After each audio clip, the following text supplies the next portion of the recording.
Hi guys, this is Kayla. And this is Becky, and we're with a couple of these read. Yes, and we also enjoy our weekly wine. We have Scout and Cellar, our clean, crafted label. At Nico, we've had this brand before. It is from Mendoza, Argentina. And this is one of your favorite, Malbec. Yes. Probably been my favorite wine for a while. It's just... Oh, it smells beautiful. Is there blackberry in this? There is not blackberry, but black cherry? Cherry. Okay, And there's the tartness there. Yeah. There's something else that's tart that I'm missing though. It's a red cherry. Red cherry. There's plum and there's spice and there's something, and it's like I can feel it as it goes down. Is it coffee? Well, no, but it's another vice. Is it chocolate? It's tobacco. Tobacco! You talk about vices, and I'm like, chocolate? That's not a vice. No. It's got it wrong this week, guys. I'm sorry. Okay, when they say tobacco, this is what I think. All right, I've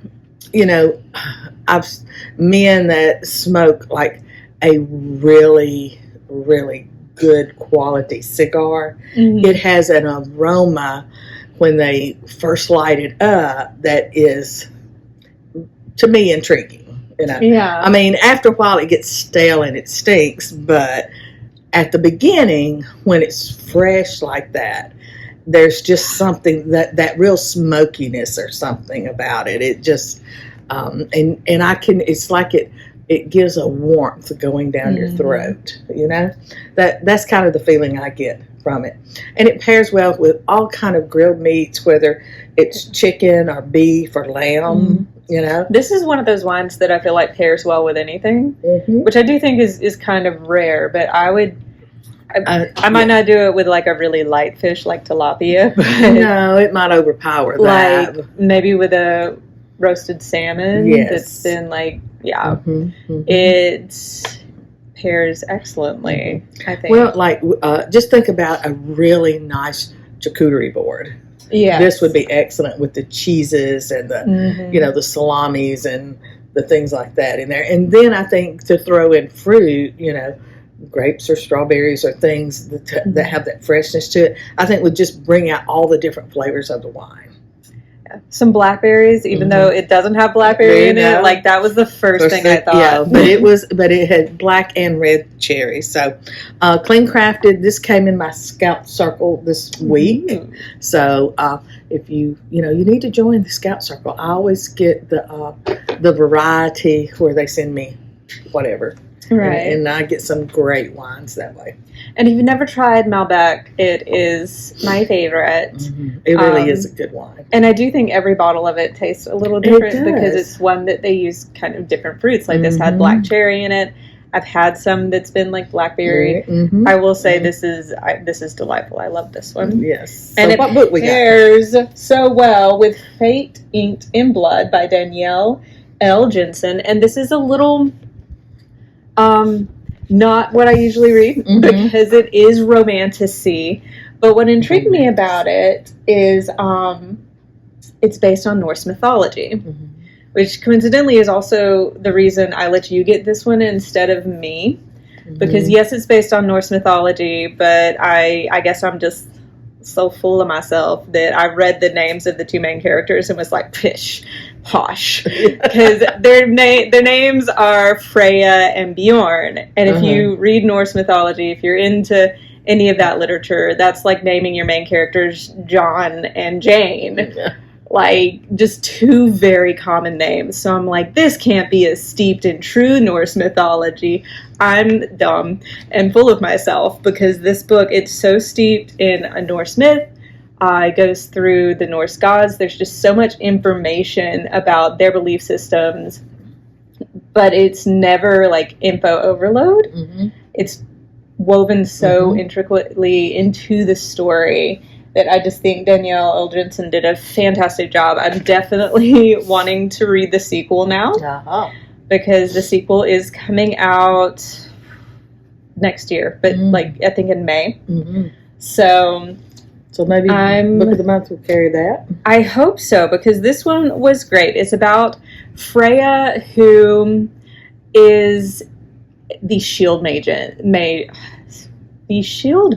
because I can speak words. The shield maiden Freya, she has been prophesied to be the one who unites all the Norse countries during this time period.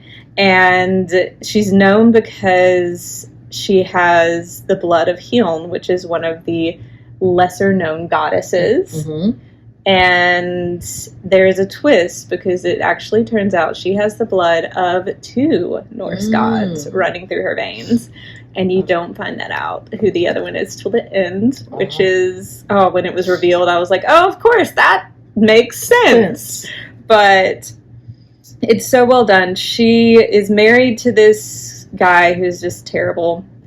And he goes to their Jarl and is like, my wife has the blood of Hyln, and the Jarl is the one who heard the prophecy first, and he thinks that if he interpreted it as, if you control the shield maiden, you will take over all of these lands. So he forces her to marry him so he can control her, and he has a son who he rescued from the northern lands after he was kidnapped by one of their enemies. There's a whole twist there, and that is Bjorn. And Bjorn has the blood of Tyr, which god of weapons, god of fire, things like that. So when he's a really powerful warrior, he has this axe that's made of fire, and he's also very handsome. And Freya's very pretty. And sometimes handsome people and pretty people just need to be together. So there's a lot of that romance there, a lot of build-up, though. It is kind of a slow burn, but they, at the same time, they know from the beginning, like, this is who I want to be with. Here are all the gazillion reasons I can't be with this person. And, of course, one being she's married to his dad. So it's complicated. I was fixing to say, that's a difficult situation. Yes, it's Norse mythology. It's complicated. And alongside this very complicated love story is also just the fact that they are literally going to war. Like, as soon as all the other Vikings and all the other clans hear that the Shield Maiden's been found, they're like, well, if we can't control her, we gotta kill her. So there are numerous battle scenes throughout this book. Numerous, like, journeys for her to take to have to prove her god blood. And it's just really well thought out, I believe, fantasy fiction. And I love that it's steeped in a mythology I'm familiar with, but also one that's not overdone. That's good. Quite intriguing. So if you enjoy romantasy, and maybe you want, like, a lot of the romantasy revolves around, like, fairies and Fey world, and there's absolutely nothing wrong with that. I enjoy that on occasion. But this is one that revolves around Vikings and Norse gods. So it's a little new and different. If that is your genre, I really think you'll enjoy this one. And so that's not technically my genre, but I thought it was an interesting book, and I said, well, I need to expand my horizons. So, yes. And then I took it from you. Yes. So it's okay. I'm not left out. I've got a lot of books over here. So, A Fate Inked in Blood by Danielle L. Jensen, and it is part of a duology. You should definitely get it. You should definitely read it before the next one comes out, and we can read it together. Yep, sounds great. All right. Bye, guys.